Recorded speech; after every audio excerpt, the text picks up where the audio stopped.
All right, so I guess it's time to get started. This is the IRTF Open Meeting at IETF 119 in Brisbane. My name is Colin Perkins. I'm the IRTF Chair.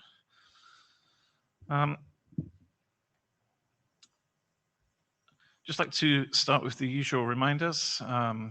This is an IRTF meeting, and the IRTF follows the IETF's intellectual property disclosure rules. So by participating, you agree to disclose any patents or patent applications you have on the work or on your contributions, and that includes questions or contributions from the microphone lines.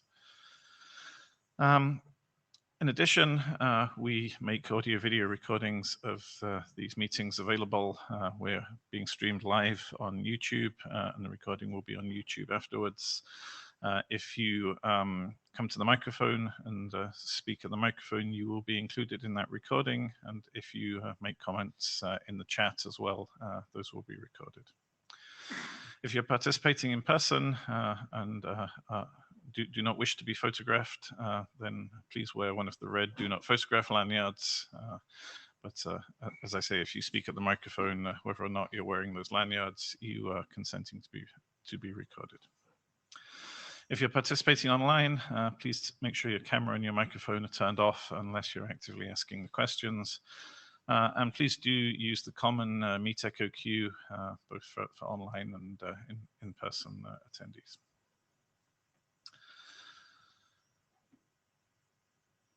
By participating in this meeting, you agree that any personal information you've made available to the IETF or the IRTF will be handled in accordance with the privacy policy as specified on the slide.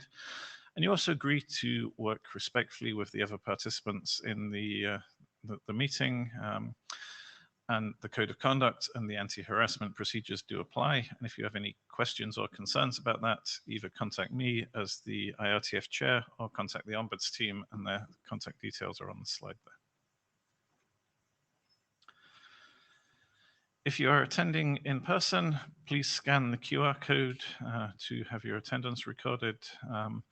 Use Meet Echo to join the microphone line if you wish to ask questions. Remote participants, make sure your audio and video are off unless you're asking questions, and you can use the Meet Echo queue facility to join the queue, and we have a common queue for both local and remote participants. So this is an IRTF meeting. The IRTF is a parallel organization to the IETF, which focuses on longer-term research issues relating to the internet and its development, while the IETF focuses on shorter-term issues relating to engineering and standards making. The IRTF is a research organization. It's not a standards development organization. And while it can and does publish documents in the RFC series, the primary output of the research groups is understanding and research results and research papers, rather than RFCs, and certainly not standards documents. The IRTF is organized as a number of research groups. The currently active research groups and proposed research groups are listed on the slide here. The Crypto Forum Group and the Measurement and Analysis of Protocols Research Group both met earlier today, and just after lunch. The other groups highlighted in dark blue on the slide, the Decentralized Internet Infrastructure Group, the Global Access to the Internet Research Group, the Congestion Control Group, Information-Centric Networking, Network Management, Quantum Internet, and Research and Analysis of Standards Processes are all meeting later in this week. So please do look out for those sessions, and please go along if you're interested in those topics. As I say, the IRTF can publish RFCs. This is perhaps the most RFCs we've published between any pair of meetings since I took over as IRTF chair 5 years ago. And we've actually published 7 RFCs this time. I think 4 of them, I see Dirk over there looking horrified, 4 of them from the ICNRG in the last month or so, the ICN ping and traceroute specifications, the path steering draft, and an alternative delta time encoding draft. From the Crypto Forum group, we had RFCs on oblivious pseudo-random functions using prime order groups, and on the Ristretto and decaf groups. And the Privacy Enhancements and Assessments Research Group also published an RFC providing a survey of censorship techniques towards the end of last year. In addition to the RFCs, we have been working on a revised code of conduct for the IRTF. That is currently in draft Perkins IRTF Code of Conduct. It's a draft, as you can tell, which we're still discussing in the IRSG. Please do read this. Please do comment on it, send feedback to myself, to the broader IRSG, to the IRTF discuss list. We want to get this right, so please do have a look at this, make sure it's saying the right things, make sure you have no concerns with it, and please send feedback. We're hoping to publish that hopefully in the summer. So as I say, please do send us feedback. In addition to the research groups, the IRTF also runs the Applied Networking Research Prize. This is something we organize in conjunction with the Internet Society and with sponsorship from Comcast and NBC Universal. And the Applied Networking Research Prize is awarded to recognize some of the best recent results in applied networking research. It's awarded to recognize interesting new research ideas of potential significance and relevance to the Internet standards community. And it's awarded to recognize upcoming people that are likely to have an impact on the standards community and on Internet technologies going forward. Over the years, we've had a number of these, we've made a number of these awards. We've had some fantastic papers, some really good awards, some really strong people. I'm very pleased to say that we are continuing that trend. We have one award today, which will go to Dongqi Han for his work on context shift adaptation and normality shift adaptation in anomaly detection systems. And he'll be giving his award talk in a few minutes. So congratulations very much to Dongqi. In addition to the prize, we also have run the Applied Networking Research Workshop, which co-locates with the IETF meeting in July each year. This year, that will be co-locating with the IETF 120 meeting, which takes place in Vancouver in July. The chairs for that meeting are Jayshree Sengupta, Simone Ferlin, and Ignacio Castro. The call for papers is on the website, on the URL listed on the slide. Papers are due in about a month, on the 15th of April. So please do consider submitting your applied networking research work to that workshop. It's organized in conjunction with ACM SIGCOM, and the proceedings are published in the ACM Digital Library. So please do consider submitting your work. I think the final thing I want to say is that we also offer a travel grant program. And we have a significant number of people attending this meeting using these travel grants. We're very grateful to our sponsors, to Akamai, to Comcast, to Netflix, who have been involved in this program for a number of years. And new for this meeting, the Brisbane Economic Development Agency and Google have both provided significant funding, and we're very grateful because we've been able to bring a number of people to this meeting, and I think this is a very valuable thing.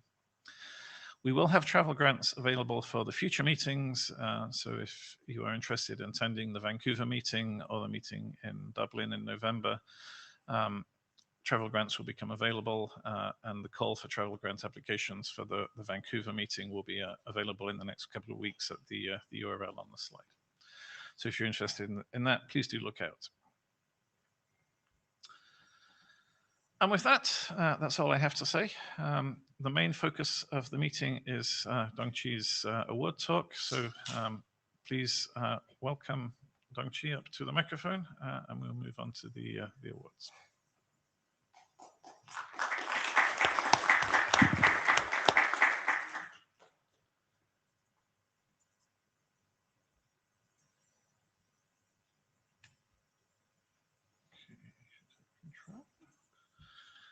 Okay, so the Applied Networking Research Prize Award for IETF 119, I'm very pleased to announce, goes to Dongqi Han from Tsinghua University. Dongqi is a PhD candidate at Tsinghua. His research focuses on data-driven network management, AI trustworthiness in security applications, and other intersections of AI and network security. The paper he'll be presenting today, Anomaly Detection in the Open World, Normality Shift Detection, Explanation, and Adaptation, was originally published in the Networks and Distributed Systems Security Symposium in 2023. Dongqi, thank you. Over to you. Okay, thanks for the introduction, and also thanks the press committee to give me the opportunity to introduce our work, Anomaly Detection in the Open World. And I'm Dongqi from Tsinghua University, and this is a joint work with State Grid Corporation of China. And as you can see from the title, this work is about anomaly detection. So let's first begin as some background. Nowadays, cybercriminals are becoming more professional and coordinate. So traditional defense systems like web gateways, firewalls, and IDS, IPS are supposed to be security enough. But now skilled attackers can bypass approximately all these defense systems.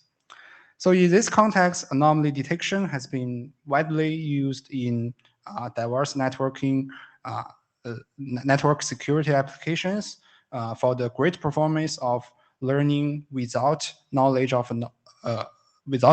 anomalies and have the ability to detect unforeseen threats.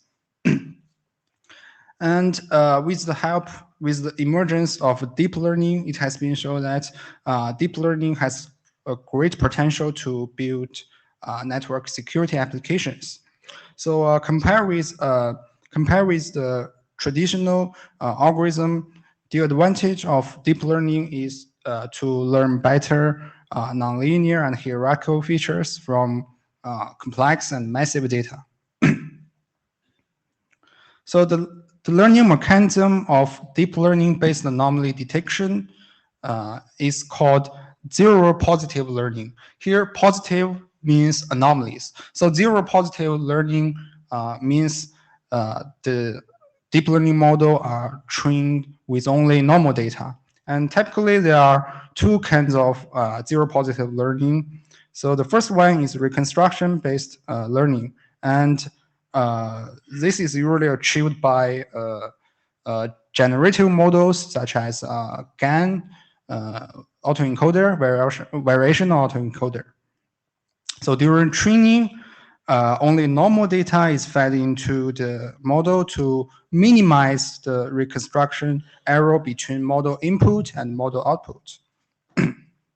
After training, it can detect anomalies by computing the reconstruction error, and the model is very likely to be failed when reconstructing anomalies, which are very different from the training normal data. The second one is called prediction-based models. So, which is usually used for time series or sequential data, and achieved by such as LSTM or recurrent neural network. So during training, given a normal time series with the length of t, which is 6 in this example, the sequential model like RNN will increase the probability of predicting the last sample at time t through the sequence with the last t-1 samples. So similar to reconstruction-based models, such model can predict the last sample in normal time series with higher probabilities, but wrongly predict the anomalies time series. Okay, this is the basic idea of deep learning-based anomaly detection. And so far, researchers have developed deep learning-based anomaly detection in various network security applications, such as network intrusion detection, log anomaly detection, lateral movement detection, and host-based threat detection. Unfortunately, the great success of machine learning or deep learning are based on the closed word assumption. That is, testing data must be similar to the training data, also known as the IID assumption. However, in open world settings, the distributions of testing data can change over time in many unforeseen ways. In machine learning community, this problem is called concept drift problem. Here, concept means the distribution of data, and drift means the distribution has changed.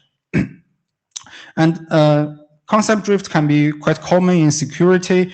For example, the change of statistical features of malware during malware evolution will make the performance of a malware classifier begin lower. So frankly speaking, the model aging can be one of the most frustrating problems in real-world applications built on machine learning or deep learning. And we will see the great performance on the validation side, but overwhelming false positives or false negatives in real deployment. And this will easily make people lose the faith of learning-based methods. So actually, concept drift has been well studied in the context of supervised learning. In security domains, there are some of excellent work previously investigate concept drift in malware classification, like I list here, Transcend and CADE. And in machine learning community, there are many related topics, and one remarkable direction is the out-of-distribution detection. So,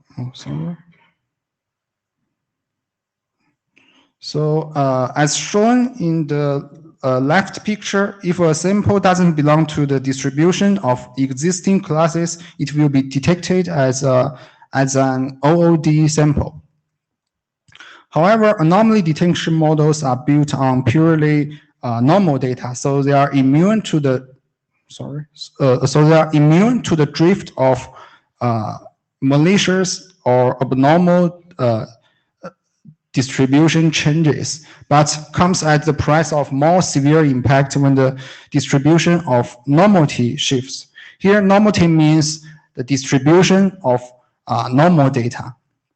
And normality shift can also be quite common for networking, for security domains, because the systems themselves and can differ and evolve over time, such as some system patches or the involvement of new devices, new users, or new protocols. And as shown in the right figure, if you only have the knowledge of normality, given a sample deviates from the normality, we cannot tell whether it's a drift of normality or it's a real anomaly. So this can be a quite big challenge for detecting normality shift. And previous work for supervised learning is not suitable in this setting. So that's why we highlight the difference of concept drift and normality shift in the title of this slide.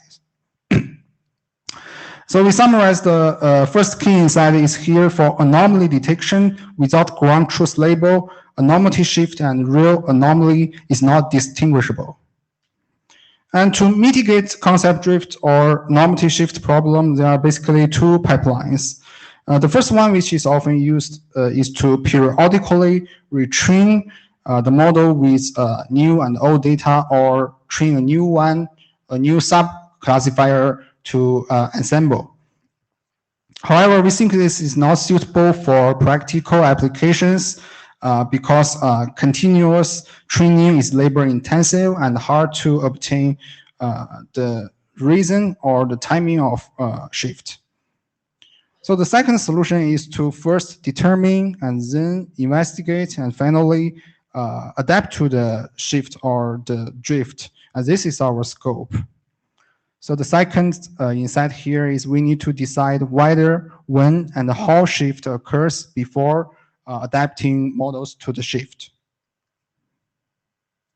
To detect the shift, we need to figure out how to represent the distribution of data. So ideally, we want to capture the data from feature space and detect the change. However, the high-dimensional distribution is intractable in mathematics. So an alternative way is to use the distribution of model output, which is something like probabilities or anomaly scores. So in this way, we are facing one-dimensional score instead of high-dimensional feature. And so we summarized the key in set 3 is distribution of normality can be represented by the distribution of model outputs. Okay, with all the 3 insights in mind, we propose OWAD, short for Open World Anomaly Detection, and which is a framework of detect and explain and adapt to normality shift for deep learning-based anomaly detection. As you can see, this is a quite big and complicated figure, and I will try to explain the motivation example in it. So suppose before any shift, we have 5 samples in blue to represent the old distribution of normality, and we fed them into the detection model to get the model outputs, which are anomaly scores or probabilities. And suppose after some shift, we collect another 5 samples in green from the new environment, from the new distribution. We also get their model outputs. And however, as we see from the picture, the original model outputs are hard to distinguish between old and new distribution because they are all concentrated between 0.9 and 1. So the first step of OWAD is to force a transformation on the original model outputs, which we call model calibration. We expect the calibrated model outputs to provide probabilistic or statistical information of the sample. So in this example, we transfer 5 outputs in old distribution to be the percentile of original outputs, which is 1/5, 2/5, so on and so forth. So as we can see, the distribution become more distinguishable after calibration. However, in practice, there won't be only 5 samples. So we need to compare the 2 distribution of calibrated outputs more strictly. So that's why we introduced the second step, shift detection. And here we conduct a hypothesis test on whether 2 sets are from the same distribution, and use p-value to determine whether there is a shift. So obviously, in this example, normality has shifted. The next step is to investigate and explain the normality shift. Here, our goal is to find the most important samples in the new distribution that induce the shift. We formulate an optimization problem to assign a weight for each of the 10 samples from old and new distribution. And the weight indicates whether the sample can represent the new distribution after shift. Like this. The intuition is to use the mixture of old and new distribution to reconstruct the new normality distribution, as shown here. And here we won't use all samples from the new distribution because new samples need to be labeled, and we want to lower this labeling overhead. So as shown from the feature space in this example, we use 3 samples from the old distribution and 2 from the new distribution for the reconstruction. We can also obtain some insights from the explanation results. First, these 3 samples remains in the new distribution. Then these two are no longer normal in the new distribution, and these two are newly become normal in the new distribution.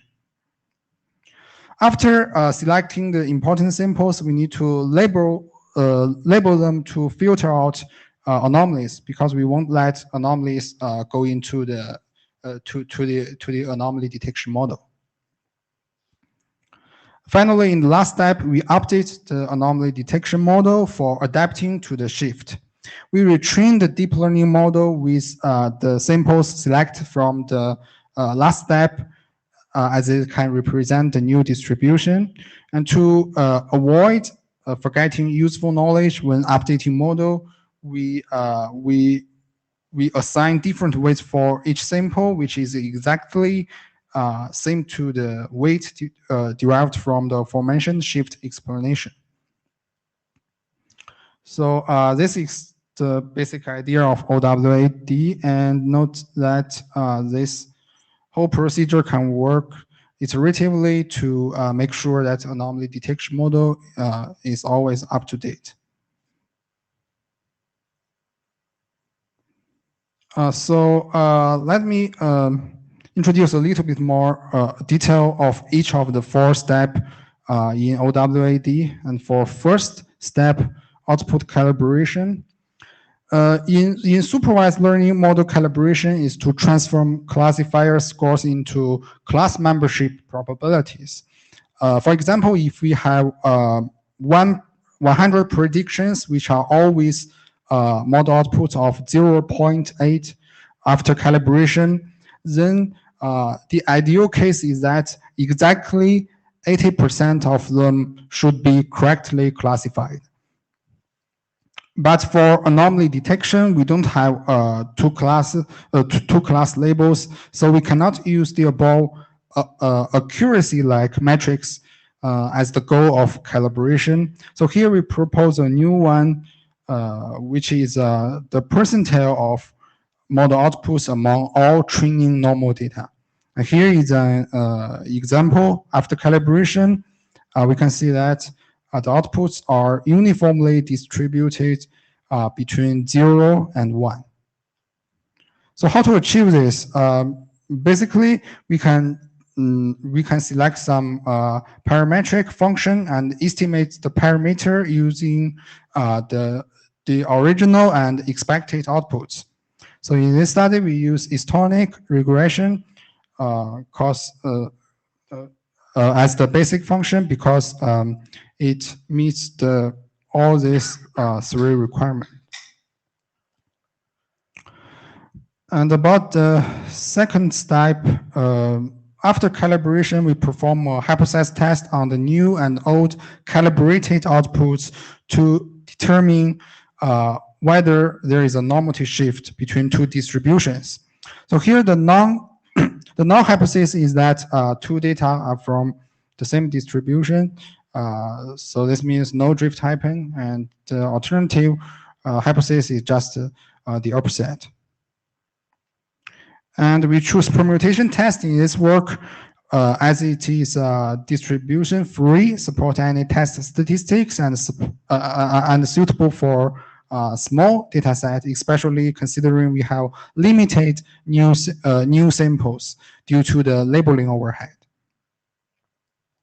And we use the KL divergence as the test statistics and to compute the p-value. As for the third step, as we mentioned before, due to the labeling overhead on the new distribution, shift explanation is to find a small set of samples from new distribution that is important to induce the shift. We formulate this procedure as an optimization problem to solve the weight for each samples from old distribution. Sorry. And the old distribution denoted with MC, and the weight of new samples are denoted with MT. So we keep the sample if its weight in MC or MT is close to 1, and discard it if close to 0. The optimization includes 3 loss terms. So accuracy loss term indicates that the mixed samples of old and new should accurately reconstruct a new distribution. And overhead loss means to choose as few samples from the new distribution. And determinism loss means MC or MT should be deterministic, either close to 0 or close to 1. So here is an example of how the mixed distribution reconstructs the new distribution. Here, the deep blue samples are selected from the new distribution, and the light blue ones are discarded from the old distribution. And for the last step is to make sure that the model can adapt to the new distribution. So we update the model with the samples selected from the last step, and here we show the new loss function when updating the anomaly detection model. So besides the original loss function of anomaly detection model, we also introduce another loss term to consolidate important model parameters by assigning importance weight to the model parameter. The intuition here is to keep the important parameter with useful old knowledge and change the ones that are out of date. Okay, so due to the time limit, if you are interested in more detail of OWAD, please refer to our paper. Let's move on to evaluation. We evaluate OWAD in 3 security applications: detecting network intrusions, log anomaly, and lateral movement. And we use representative detection systems from top-tier security conferences. We select datasets with a long time span in months or years to reflect the normative change in a long time period. And we detect normative shift periodically according to the time span of each dataset. So the first question we ask here is whether normative shift occurs in these security applications. And the answer is yes. From the shown figures, which are the distribution over time, we can observe that normative shift in security domain is quite common and different for each application. So a case-by-case analysis based on our explanation method is necessary. Next, we perform an end-to-end performance evaluation after adapting to the shift and observe to which extent the performance of model is improved by OWAD and other baseline methods.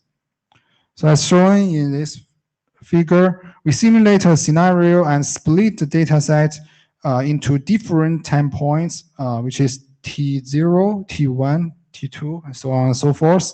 In T0, training set is used to train the original anomaly detection system.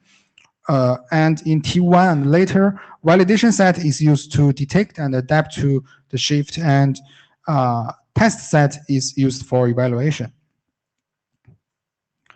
We also conduct 2 experiments to evaluate the end-to-end performance. First one is called single adaptation, is to adapt to the shift only one time and observe the performance in subsequent time points. The second one called multiple adaptation is to detect and adapt at each time point. From the result of single adaptation experiments, we fixed the budget of label as 30%, which means all methods, including OWAD and baselines, can only use 30% labeled samples at most for updating the model. And here, y-axis is the model performance, which is higher the better. And the highlight right line is our method OWAD. And we can observe that OWAD outperforms other approaches at the adaptation time, namely T1 or T2 here, and also can mitigate the performance degradation in subsequent time points. So in multiple adaptation experiments, we relax the budget of labels to observe the labeling overhead together with the model performance after adaptation. So the lines here are the performance after shift adaptation, which is higher the better, and the bars here are the labeling overhead, which is lower the better. And the conclusion is that OWAD can achieve better results with significantly less required labels. We also observe the number of false positives and false negatives before and after adaptation. And the conclusion is that OWAD is the only approach that can reduce both false positives and false negatives. Next, to show the potential of OWAD in real-world applications, we conduct an initial deployment on a SCADA system. Here we worked with state-grid Shanghai Electric Power Company, and this company provides electricity transmission and unified control of Shanghai power grid in China. What we do here is to assist their so-called security monitoring system with our method OWAD. And these security monitoring systems will continuously monitor and analyze logs or events from all the devices in the grid. And so the problem is that it turns out to be very effective at the very beginning, but the performance of these security monitoring systems are soon become very low during long-term deployment. So that's exactly what OWAD want to deal with. So we deploy OWAD upon their system to detect and handle normative shift. We have collected over 10 million logs from 20 devices in 5 months, beginning at October 2021, I guess. So we deploy OWAD shift detection first, and as shown in this two figure, so the left one is in 3 weeks, and the right one is about 4 months. And from the result, we can say that the left figure is not shifted, and the right one, which is 4 months, is obviously shifted. So next, OWAD will perform shift explanation to find the reason of this shift. As a result, after identifying the important shift logs, we finally get 2 important logs. The first one shows network volume increases for some devices, and the other one shows that there are new service continuously being launched. So after talking to the operator, we finally found the key reason is there is a big system update and many devices are restarted at about January 2022. So there are some FTP service errors due to this update and restart, and finally cause this normative shift. So finally, after performing the last step of OWAD, which is shift adaptation, we successfully reduced over 90% of false positives caused by the shift. Okay, here are some takeaways. The first one is normative shift is quite common and complicated in network security domains. And the second one is we found that the model outputs in security domains are highly uncalibrated. So so after using the calibration method proposed in this work, model outputs can effectively represent the normative distribution. The third one is if we want to handle normative shift for anomaly detection model, labeling is inevitable. This is a key difference from concept drift problem in supervised learning. But the good thing is that OWAD can achieve better performance with lower labels. And the last one is OWAD is shown to be able to reduce both false positives and false negatives. We have released our source code on GitHub, and you can try it for your own anomaly detection applications. Okay, thanks for your attention, and I'm ready to take questions. Thank you.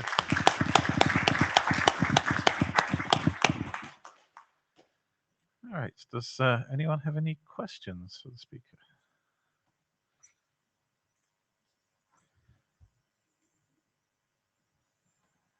Surely somebody does. Okay, so I see Yaron Scheffler. Yaron Scheffler. Thank you for the presentation. Very interesting. Could you speak a little more about the labeling, the amount of labeling, maybe in the specific experiment that you discussed, and what level of expertise is expected from the person doing the labeling? Okay, that's a good question. So, okay. Oh. Okay.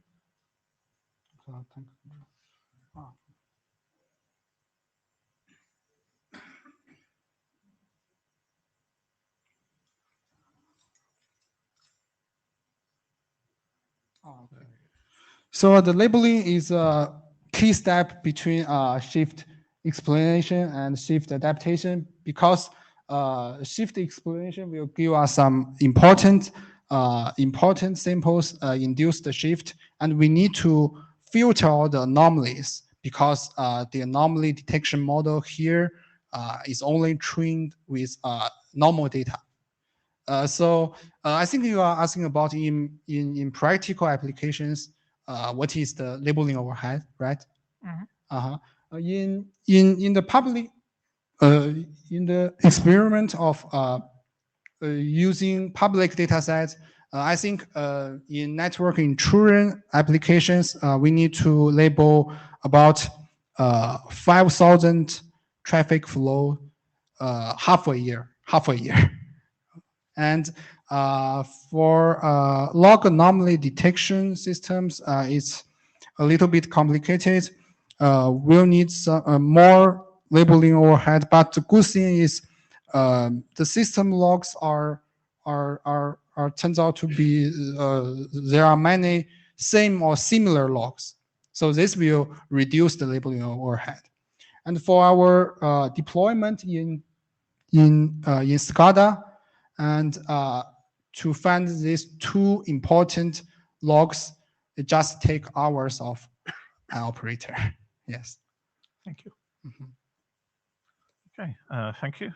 Brian Trammell. Hi, thanks for the talk. This was super interesting. My question is a related question, but it's over on the data collection side of things. I might have missed it, but sort of like the initial data that we sort of like boot this system with, right? Like, so both the before shift and after shift data, that is all data that is considered normal, right? Like, so this is like a zero positive system. Am I correct? Mm-hmm. Yeah. Where do you get the normal data from? This is a good question, because we need, in this research area, we must make some assumption. Is okay. During some time period, we can collect, we suppose there are no any attacks or any anomalies. So okay. uh, And yeah. during that period, would you actually have somebody who's doing the labeling come by and sort of like do a sniff test, or you just sort of assume that that's the case, and then you let the feedback loop with the labeling step sort of push that out of the system? Yes. So your question? So like, do you, so you're making the assumption on the front end that you have some data that is attack free, which is, we can talk about the validity of that assumption. Do you actually have somebody check that, or are you assuming that the reinforcement loop is gonna take care of that for you? So it's like a reinforcement learning framework. Okay. Okay, cool. Thank you very much. Okay, thank you. Alexander. Hi, I'm Alexander Railan. My question is about this explanation. Could you help me understand it better? In one of the last slides, there was an explanation that an anomaly was detected, and this was because of an FTP server update which went wrong. Was that explanation generated by the system or by the human? By the system. We formulate an optimization problem, and it can automatically, by serving this optimization problem, it will automatically give us some samples and indicating the shift. Wow, very impressive. So the system said it was FTP, or the system showed the system identified some traffic, and the user then went, oh, that's obviously FTP. FTP. So is it the system which says this is this FTP service or whatever it was causing the problem, or is it the system that says this is an example of the traffic flow which caused the problem, and the user then says, it's this application? Oh, I see. It can just read some samples, some data. If we like the input of the model. Okay. So it finds exact representative samples of the problematic traffic. Yes, the deep reason needs some security operator to investigate.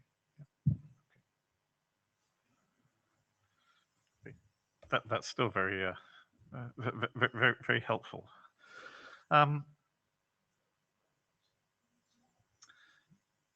Can you maybe obviously it's the goal is that it finds significant samples and uses those to shift the distribution. How sensitive is it to that process?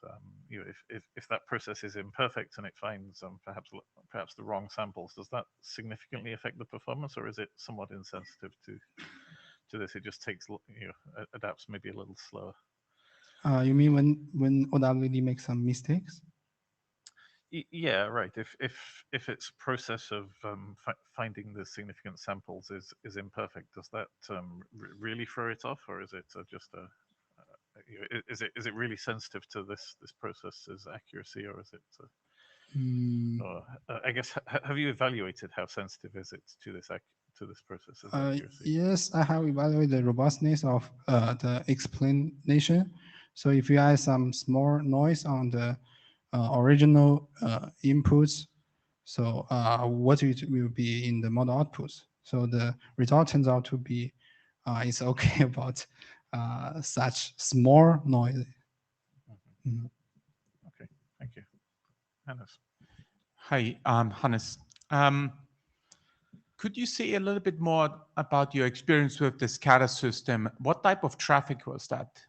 Is that traffic that is where you did the training, was that sort of always very similar, or was that some sort of had a lot of irregularities, and so you knew upfront on how much you need to train it for to get to sort of have a good starting point, so to speak? So what I research here in this work is a generic network intrusion system. So it can be many different types of traffic. And the normal traffic, I think, is universal because we are attack free. So we just collect some traffic that is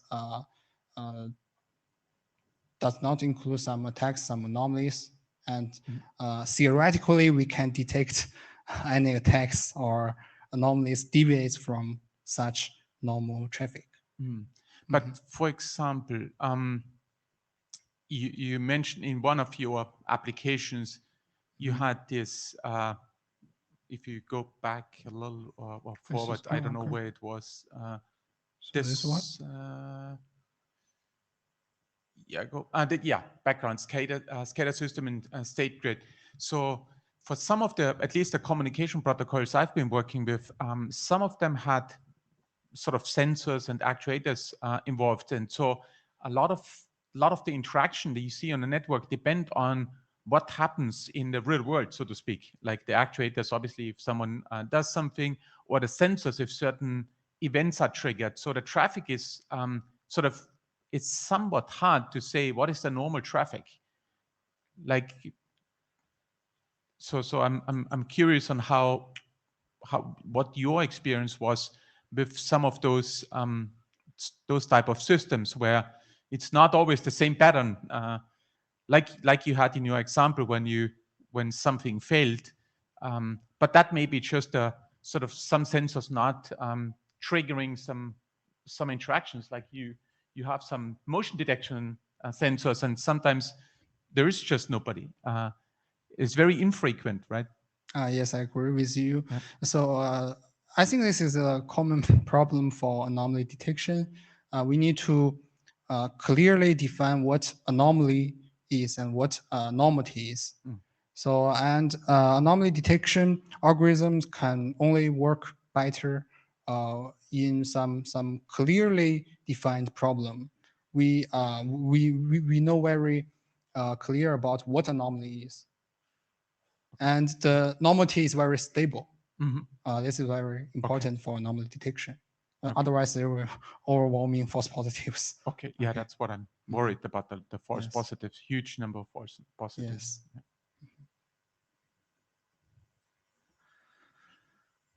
All right, thank you. Are there any final questions from people?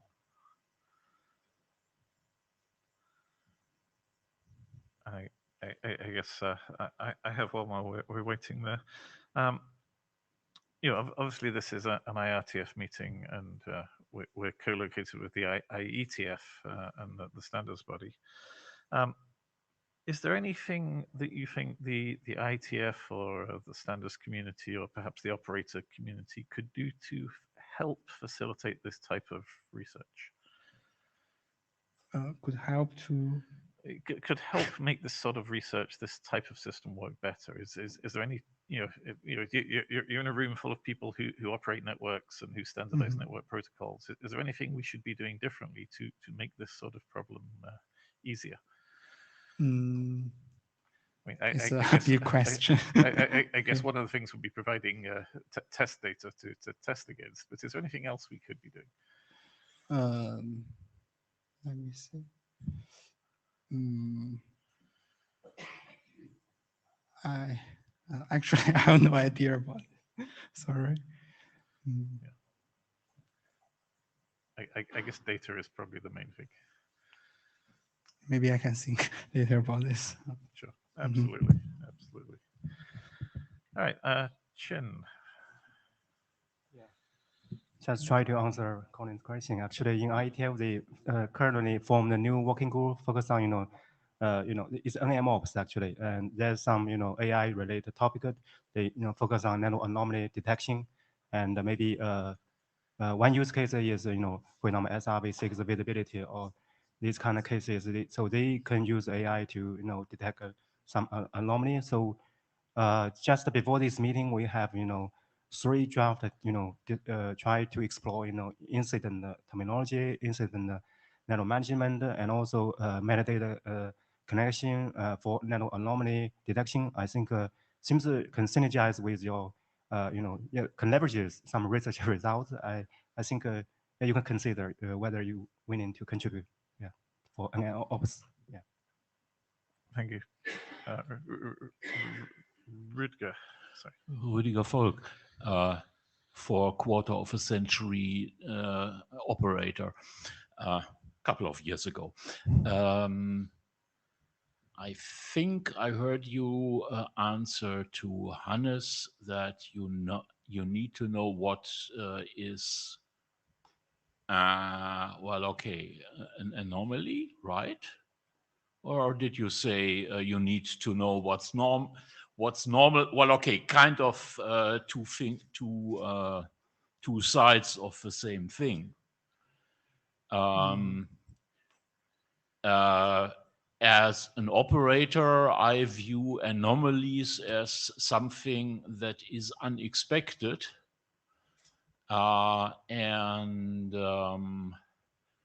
So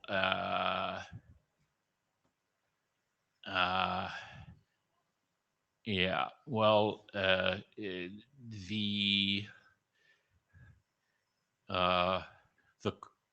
the operational question becomes, well, okay,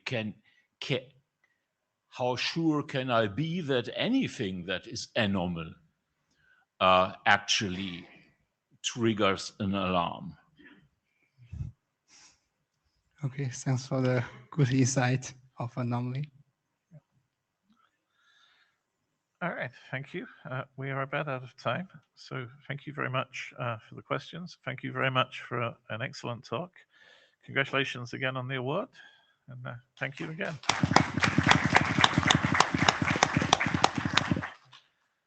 All right, so that's all we have today.